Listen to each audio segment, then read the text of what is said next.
Did you know that the Chili Peppers once recorded an album in a haunted mansion, or that Cher once babysat Anthony? Yeah, weird. We'll tell you all about it, but first, let's check out how this red hot band went from playing in local lounges to playing hundreds of packed concerts around the world with 25 top 10 hit singles, several Grammy Awards, and a solid place in the Rock and Roll Hall of Fame. These California rockers have continued to tear up the charts and the stage over 33 years later. So, get your tube socks ready, because MicDrop is counting down the 107 music facts about the Red Hot Chili Peppers. Let's get started.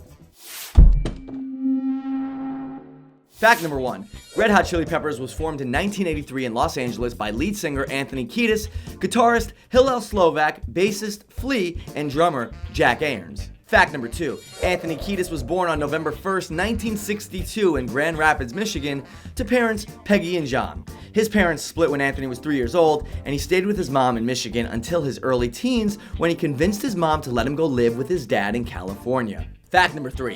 His father John was an actor with the stage name Blackie Dammit. Anthony also tried some acting and used the stage name Cole Dammit. He got some small parts in commercials and actually played Sylvester Stallone's son in the 70s movie Fist.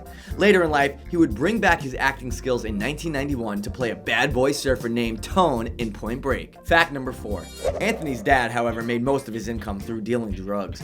Anthony began trying different drugs there, but eventually moved in with a friend. Fact number 5. He was able to keep his grades up and got into UCLA, but school didn't inspire him as much as the rock acts he got to see in Los Angeles, like the Eagles, Deep Purple, Neil Young, and Rod Stewart. He soon formed a band with his high school buddies, Hillel and Flea. Fact number 6. Hillel Slovak was born on April 13th, 1962 in Haifa, Israel. His family moved to the US when he was 5 years old, first to the Bronx, in New York, and then eventually to California. Fact number 7. Hillel and Jack Irons were friends since they were 10 years old. Jack was there on Hillel's 13th birthday when he received his first guitar as a gift from his uncle. Some inspirations to the young Hillel were Kiss, Jimi Hendrix, Queen, and Led Zeppelin. Fact number 8. Jack Irons was born on July 18th, 1962 in Los Angeles, California.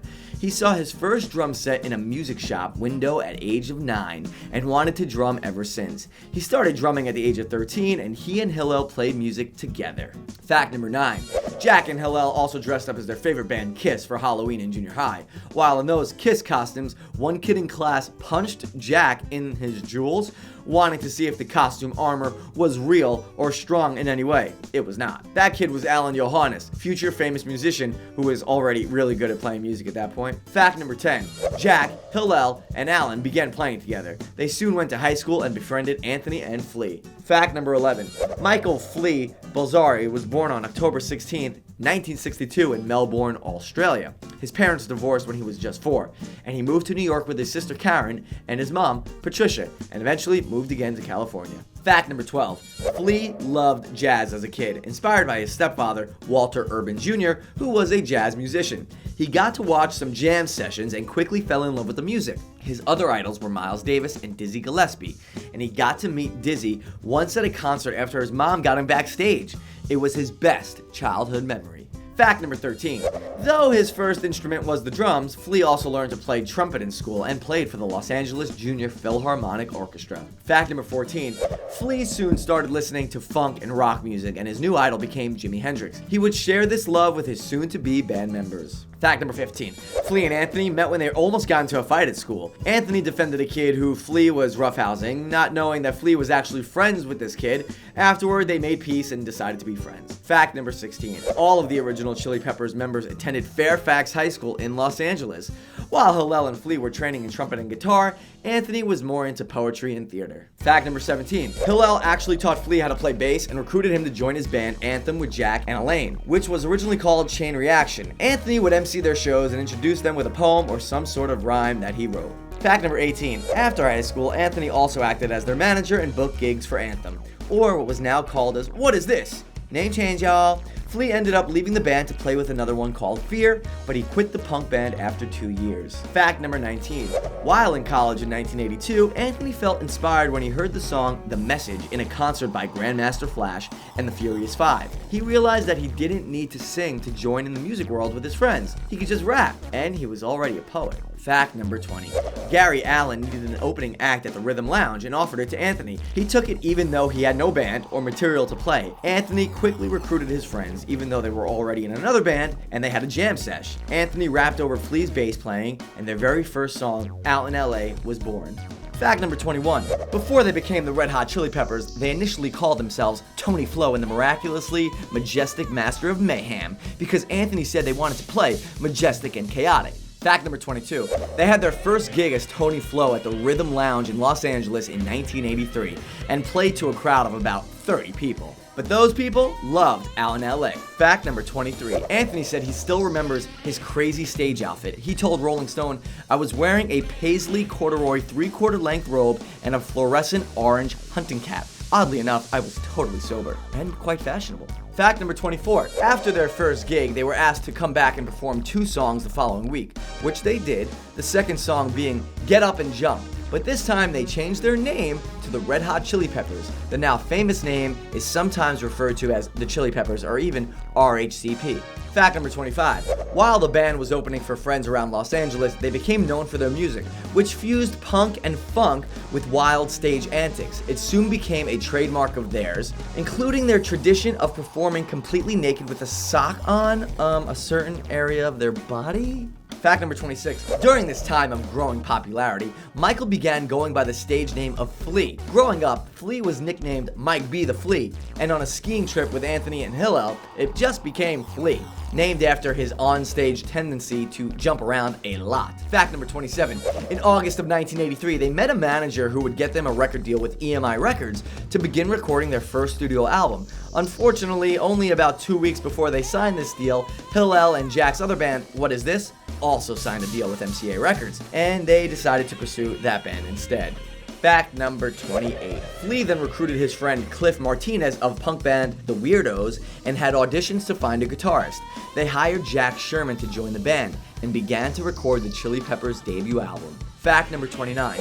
In August of 1984, the band released their self-titled album, but they were disappointed when it only reached number 201 on the Billboard 200. Fact number 30. Their debut album was produced by Gang of Four guitarist Andy Gill, and Flea and Anthony later said that their songs sounded too polished and like they had gone through a sterilizing goody two-shoes machine. Andy later shared that Anthony once smashed a guitar while in the booth because he didn't want any acoustic guitar on the record. Fact number 31. Although not a chart hit, they started gaining an underground following through college radio. But Anthony and Flea were beginning to question if Jack Sherman was really the right fit for the band, both in talent and personality. Fact number 32. After the debut album of What Is This flopped, they began recording their second album. But Hillel was already itching to come back to the Chili Peppers, and his friends welcomed his return. In October of 1984, Jack Sherman was fired, and Hillel took his old spot back. Fact number 33. In 1985, the band hooked up with George Clinton, a funk musician who played with Parliament and the Funkadelics, to produce their next album, Freaky Styley.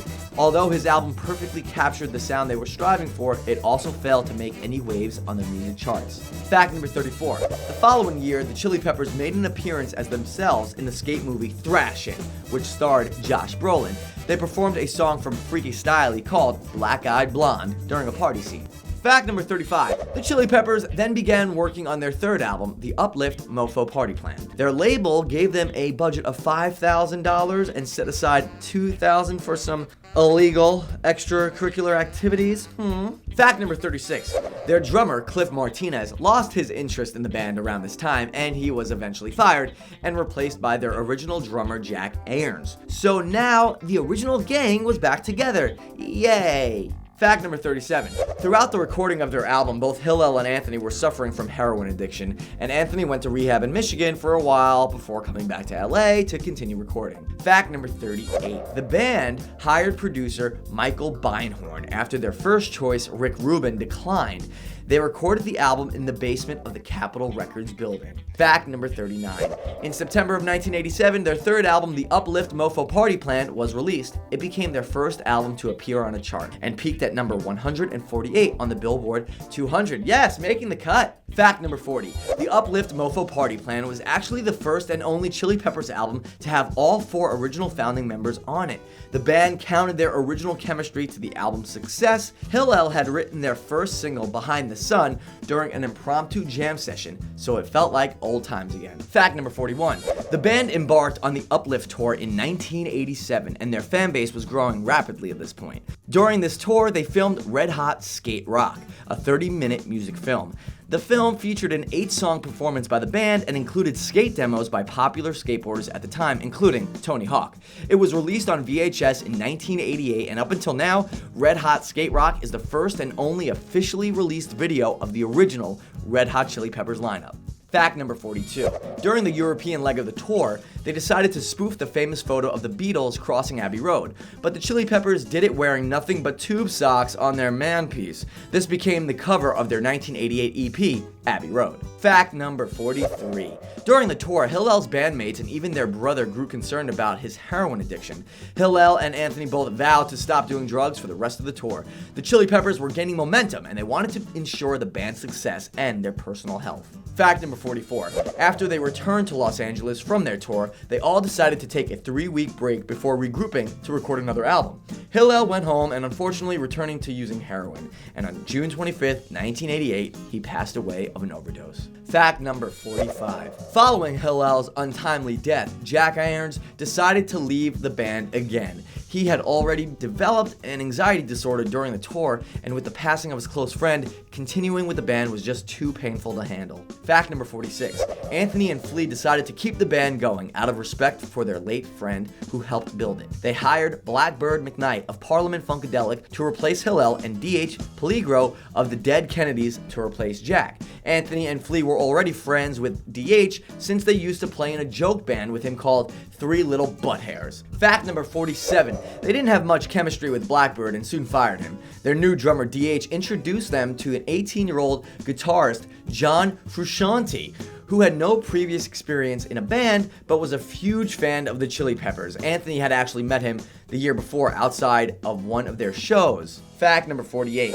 But yet again, the Chili Peppers found themselves changing their lineup when they fired D.H. for his growing substance abuse. They held an open audition for drummers and were blown away by Chad Smith, who was 6'3" and walked in with long, heavy metal haircut, one that Anthony later tried to get him cut off, but failed. Fact number 49. In August of 1989, the band released Mother's Milk, their first album with Chad and John. The album did much better than Uplift and reached number 52 on the Billboard 200. The Chili Peppers were getting hotter. Fact number 50. 2 of the singles off Mother's Milk were a cover of Stevie Wonder's Higher Ground and a tribute to Hillel called Knock Me Down. Both were hits, and Mother's Milk eventually went gold, finally bringing them commercial success. Fact number 51. After the success of Mother's Milk, the band was ready to make some more changes. They left EMI Records and signed a deal with Warner Brothers. This time, they finally were able to hire producer Rick Rubin, who had previously declined working with them because of their drug issues. Fact number 52. They recorded their 5th album, Blood Sugar Sex Magik, in a mansion once owned by Harry Houdini. Throughout the recording process, the band stayed at the house, even though they were convinced it was haunted. Chad was the only one who refused to stay over, and he would travel there every day by motorcycle. They ended up using a photo of what they believed was a ghost appearing over Anthony's head as part of their album art. Rick Rubin went on to make the mansion his home studio. Fact number 53. On September 1991, Blood Sugar Sex Magik was released, and Give It Away was their first single. The song became the band's first #1 single on the modern rock chart, and it earned them their first Grammy for Best Hard Rock Performance with Vocal. Oh yes, be proud because you made it to the lightning round. The Chili Peppers have tons of musical influences and definitely love paying tribute to them during their live shows and on their albums. Here are some of the Red Hot Chili Peppers' most memorable covers. Fact number 54. Waiting Room by Fugazi was a staple track that they played during their live shows in the 90s. They had lots of respect for the iconic original song. Fact number 55. Back on their 3rd album, Uplift, Mofo Party, which sounds like a good old time, the band put a funky upbeat twist on Subterranean Homesick Blues by Bob Dylan. Fact number 56. Jimi Hendrix's Fire appeared as a cover on their 4th studio album, Mother's Milk. This was the song they played during their 1999 Woodstock set when people began starting fires and rioting. Fact number 57. When playing a show in David Bowie's hometown of Brixton in 1995, the band made sure to debut their cover of his song Suffragette City, which was only available on one of their B-sides. In 2012, the song finally appeared on their Rock and Roll Hall of Fame Covers EP. Fact number 58. As mentioned earlier, they released a cover of Stevie Wonder's Higher Ground as a single from their album Mother's Milk, and it went on to be used in various TV shows and films, including Beavis and Butthead and The Fresh Prince of Bel-Air. They also performed the song during their induction into the Rock and Roll Hall of Fame. Fact number 59. It was rumored at one point that Anthony had a brief romance with Mel C of the Spice Girls, so maybe that's why the band once played a really brief cover of the Spice Girls hit Wannabe. The band also dressed up like the Spice Girls for Flea's daughter's birthday and sang and danced their hit Stop. And that's what friends are for. Fact number 60. Over the years, the Chili Peppers have expressed their admiration for the Beach Boys, and they were on hand to honor Brian Wilson as 1995's Music Cares Person of the Year. They opened the concert with a cover of I Get Around, which they eventually included on their Hall of Fame covers album. Fact number 61. On their album Freaky Styley, they really explored their funk roots with a cover of If You Want Me to Stay by Sly and the Family Stone. Now, the Red Hot Chili Peppers obviously love this cover a lot because they put it on their greatest hits album, What Hits? And their cover album, Under the Covers. Fact number 62. The Chili Peppers were not afraid to cover genres that were outside their comfort zone, including a little disco. On their Live in Hyde Park album, they released a version of Donna Summer's I Feel Love. In concert, they also played a little pop music homage to How Deep Is Your Love by the Bee Gees. Fact number 63. The Chili Peppers explored their love of doo-wop and harmonies when they released a cover of Dion and the Belmonts' Teenager in Love, which appeared as a B-side of their single, By the Way. And that, friends, is the end of the lightning round. Which cover is your favorite? Comment below and let us know. And of course, send us photos of you and your friends dressed as the Spice Girls. And now, back to the facts. Fact number 64. As mentioned earlier, Give It Away was a huge success, but their next single, Under the Bridge, became their highest charting single ever at number 2 on the Billboard Hot 100. The song was created when Rick Rubin found one of Anthony's private poems about his previous drug use and insisted he use it as song lyrics. Fact number 65. Under the Bridge ended up spending 26 weeks on the Hot 100 chart, and until this day is one of their most successful singles. Blood Sugar Sex Magik eventually sold over 12 million copies worldwide. Fact number 66. John Frusciante's mother and her choir group served as the background vocals during the outro of Under the Bridge after Rick Rubin suggested it. Fact number 67. The band embarked on a massive tour and shot to rock superstardom, which made John extremely uncomfortable. In Anthony's memoir, Scar Tissue, he said that John hated being so well known and isolated himself from the group, eventually quitting the band a few hours before one of their shows in Japan in May of '92. His departure was so sudden that they had to digitally remove him from their upcoming Rolling Stone cover. Fact number 68. Following John's departure, the band went through several guitarists while attempting to record a follow-up album and eventually got Dave Navarro to join the lineup after he left Jane's Addiction. Fact number 69. They went on to record and release One Hot Minute in 1995, which would be their only album with Dave Navarro. The album peaked at number 4 on the Billboard 200. Fact number 70.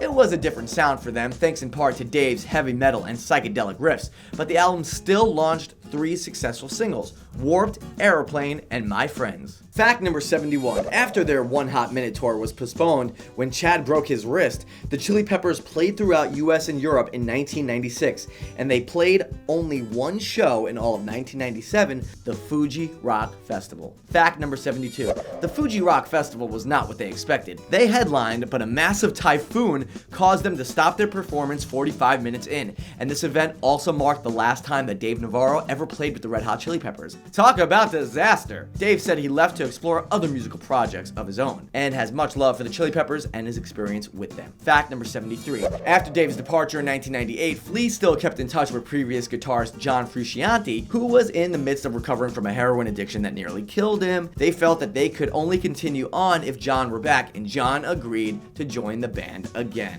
Fact number 74. The new lineup with John revitalized the band, and they quickly began the recording of their their 7th studio album, Californication, which would go on to become their most successful album to date, selling more than 16 million copies. Fact number 75. Scar Tissue was the band's first single off Californication and became another one of their classics, peaking at number 9 on the Billboard Hot 100. The song went on to earn them a second Grammy in 2000 for Best Rock Song. Fact number 76. The lyrics to Scar Tissue include the line, "Sarcastic Mr. Know-It-All," which Anthony confessed in his autobiography was about Dave Navarro, which he called the king of sarcasm. Fact number 77. Californication also has a song called Emmett Remus, which is the word summertime spelled backwards. Anthony wrote it after meeting Mel C, which makes sense since the lyrics mention an English girl, American man. Fact number 78. After their Californication tour, they began writing and recording songs for their next album, By the Way. Anthony said the album was originally going in the direction of hardcore punk songs, but their producer, Rick Rubin, swayed them from that idea. By the Way was released in 2002, selling over 280,000 copies in the first week and peaking at number 2 on the Billboard 200. Fact number 79. John was credited for most of the album's melodies and bass lines, which created a much more warm and melodic sound for the band. John said that writing this album was one of the happiest times in his life. Fact number 80. Because John took over a lot of the songwriting, Flea started to feel a little left out and felt like he had nothing to offer the band anymore. He even thought of leaving the band twice, but decided to stay because he couldn't bear the idea of telling Anthony he was leaving. Fact number 81. To record the vocals for that album, Anthony and the band rented a room on the 7th floor of the Chateau Marmont in LA and filled the entire room with film posters from the 40s and 50s, including Creature from the Black Lagoon, This Gun for Hire, and posters of actress Veronica Lake. Fact number 82. The band embarked on an 18-month world tour, during which they recorded and released their first full-length live album, Live at Hyde Park. Over the course of 3 nights, the band sold $17 million in tickets. Dang! Fact number 83. In May of 2006, 23 years after their first record deal, the Chili Peppers scored their first #1 album on the Billboard Top 200 with Stadium Arcadium, which sold over 442,000 copies in its first week. Fact number 84. The album was released as a double album, though they initially planned on releasing it as a trilogy 6 months apart. The band recorded 38 new songs, but they decided to release it all at once because they didn't want to wait another 2 years for those songs to be heard. Fact number 85. Stadium Arcadium earned 7 Grammy Award nominations, and they won 5, including Best Rock Song for Dani California, Best Rock Album, and Producer of the Year win for Rick Rubin. Fact number 86. Their first single from the album, Dani California, features a young character that Anthony wrote about in By the Way and Californication. He said that this song marks the last chapter of Dani's life and is a combination of every woman that he has come across over the years. The original working title for the album was Wu-Tang. Fact number 87. After touring most of 2006 and 2007, the band decided to take a hiatus to focus on some of their own projects, and John eventually announced his second departure from the band in late 2009. The only music they worked on during the time, which also marked John's final recording with the band, was George Clinton's track, Let the Good Times Roll. Fact number 88. While on hiatus, Anthony became a first-time father to a baby boy, Everly Bear, with his on-off girlfriend, Heather Christie. He also announced that he was working on a pilot for an HBO show, Spider and Son, based on his childhood of growing up in LA in the 70s with his father. Fact number 89. In 2008, Flea enrolled at USC to take classes in music theory, composition, and jazz trumpet to really become a well-rounded musician. While taking classes, he recorded a majority instrumental album, but had some tracks with vocals from Patti Smith and the USC Choir. Fact number 90. In May of 2009, Anthony was awarded the Stevie Ray Vaughan Award by the Music Cares MAP Fund, which provides the music community with addiction services. Anthony has devoted much of his life to supporting fellow recovering addicts. Fact number 91. During their hiatus, Flea became a part of Tom York of Radiohead's side project, Atoms for Peace, and did a world tour with them in 2010. Fact number 92. In August of 2011, the band released their 10th studio album, I'm With You. The first single, The Adventures of Rain Dance McGee, became the band's 12th #1 single. Rapper Krayshawn was originally directing the music video for Maggie, and they were all spotted filming it on a rooftop in Venice Beach, but that video ended up being scrapped and they went with a different version from a different director. director. Fact number 93. Following the release of I'm With You, the band embarked on various tours that lasted from 2011 through June 2014, playing over 158 shows. This was the longest span of touring in Chili Peppers' history. Fact number 94. On April 14th, 2012, after nearly 30 years as a band, selling 60 million albums worldwide, and redefining modern rock music, the Red Hot Chili Peppers were finally inducted into the Rock and Roll Hall of Fame. Fact number 95. The Chili Peppers performed during the 2014 Super Bowl halftime show, playing Give It Away during Bruno Mars' set in front of 115.3 million viewers. Fact number 96. Their single, Dark Necessities, was released in May 2016 from their 11th studio album, The Getaway, and became their 25th top 10 single, beating U2's record of 23 top 10 singles. Fact number 97. The music video for Dark Necessities was directed by actress Olivia Wilde, and it featured various female SoCal skateboarders. The band chose Olivia's pitch because they were looking for something simple and easy, which they said it was. Fact number 98. Both John Frusciante and Flea were very good friends with River Phoenix, and they were with him on the night of his overdose at the Viper Room in 1993. Flea eventually wrote the song Transcending as a tribute to River.